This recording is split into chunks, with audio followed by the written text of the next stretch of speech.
বক্তব্য খুব পরিষ্কার। আমরা কোনো আমাদের উড়িষ্যার ভাইরা তাদের বিরুদ্ধে আমাদের কোনো অভিযোগ নেই। আমরা এখানে উড়িষ্যার যে ভবন উৎকল ভবনের সামনে এসছে, কেন উৎকল ভবনের সামনে এসছি ডেপুটেশন দিতে,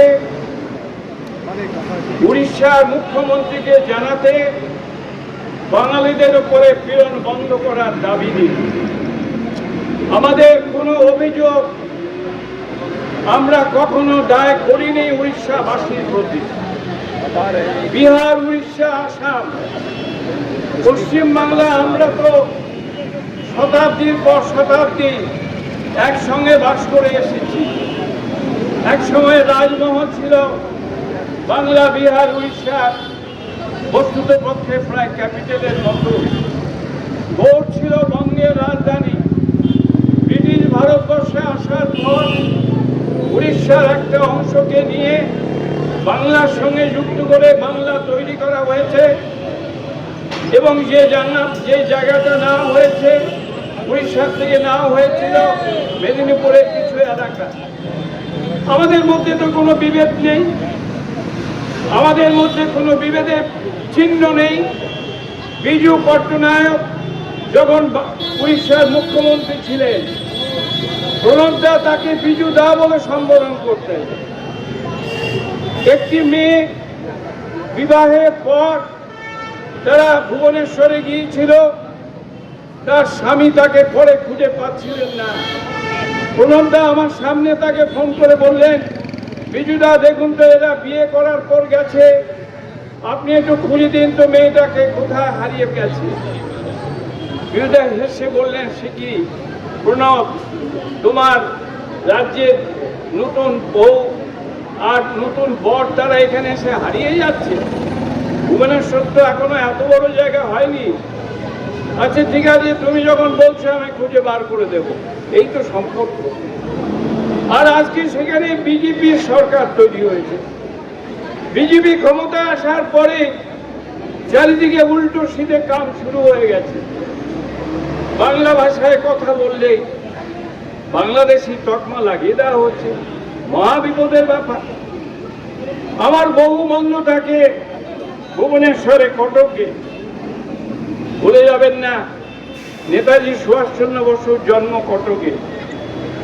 ভুলে যাবেন না রেফারেন্স কলেজ, বহু স্মৃতি বাঙালি শিক্ষার জগতে জন্ম দিয়েছে উড়িষ্যার রেফারেন্স কলেজ কটকে। সুতরাং উড়িষ্যা আমাদের গর্বের জায়গা, কিন্তু সেই জায়গাকে আজকে কলঙ্কিত করার কুৎসিত চক্রান্ত বিজেপির সরকার তৈরি করেছে। বিজেপি সরকার প্রাদেশিকতার একটা অদ্ভুত রকমের উন্মাদনা তৈরি করবার চেষ্টা করছে। আমরা এই উন্মাদনাকে কখনোই প্রশ্রয় দেব না, প্রশ্রয় দিতে চাই না। আমরা চাই বাংলা, বিহার, আসাম, উড়িষ্যা, আমরা পূর্বাঞ্চলের মানুষ একসঙ্গে বাস করব।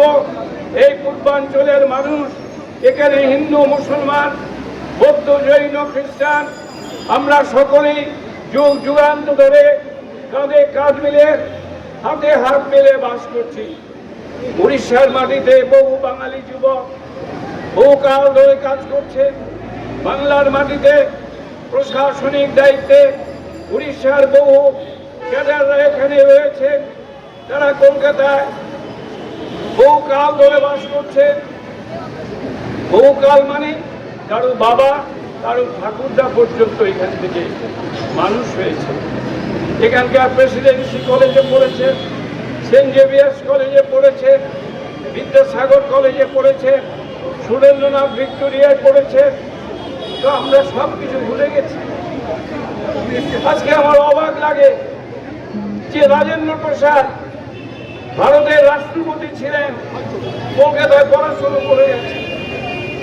আমরা কেন এইসব তথ্যকে বলে যাব?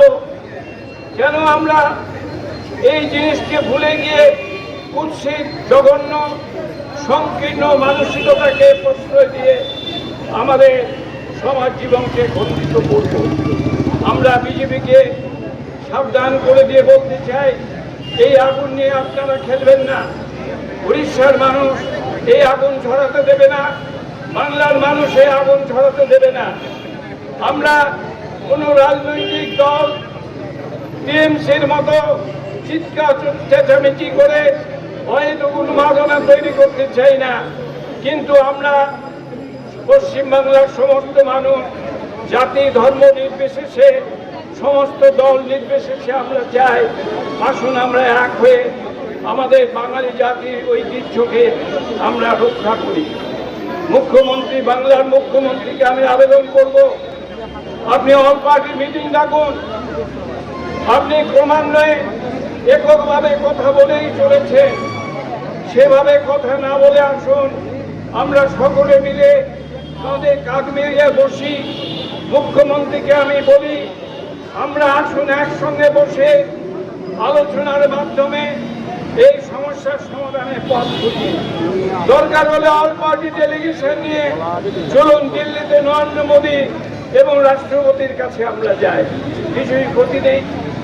আমি বাংলার মুখ্যমন্ত্রীকে স্মরণ করিয়ে দিতে চাই, মহারাষ্ট্রে যখন জোর করে হিন্দি চাপানোর চেষ্টা হয়েছিল, তখন উদ্ধব এবং তার অন্য রাজনৈতিক দলের সমস্ত সদস্যরা, শিবসেনা এবং অন্য রাজনৈতিক দলের সদস্য সংঘবদ্ধ হয়েছিলেন, কংগ্রেসের সঙ্গে হাত মিলিয়েছিলেন, সবাই একসঙ্গে প্রতিবাদ করেছিলেন এবং মহারাষ্ট্রের সরকার বাধ্য হয়েছিলেন তাদের চিন্তাধারা থেকে পিছিয়ে যেতে।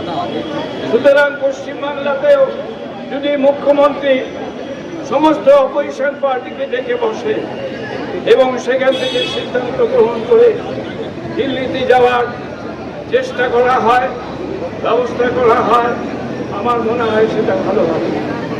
আজকে এখানে ডেপুটেশন দেওয়া হবে, পরবর্তীকালে প্রদেশ কংগ্রেসের সভাপতি ফেরত আসার পর পরবর্তী কর্মসূচি ঘোষণা করবেন।